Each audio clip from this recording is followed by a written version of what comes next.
बिस्मिल्लाहिर्रहमानिर्रहीम। अस्सलाम वालेकुम। आज मक्ता के हवाला से बात करते हैं। मक्ता अरबी ज़ुबान के लफ्ज़ क़ता से निकला है। मक्ता के माना है कटने या ख़त्म होने की जगह, कट जाने की जगह। मक्ता की दो शराइत हैं। पहली शर्त आखिरी शेर होना ज़रूरी है, यानी गज़ल या कसीदा का आखिरी शेर हो। और दूसरी शर्त जो है कि उसमें शायर का तखल्लुस जो है वो इस्तेमाल हो।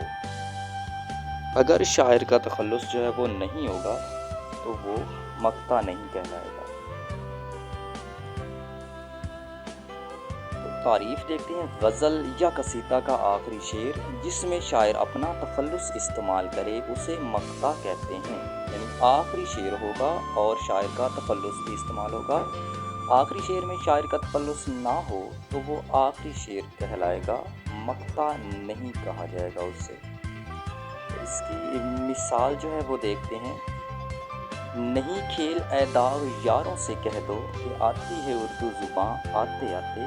दाग देहलवी का शेर है और दाग तखल्लुस है।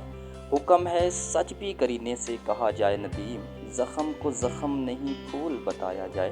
तो अहमद नदीम कासमी का ये शेर है जो कि मक्ता है।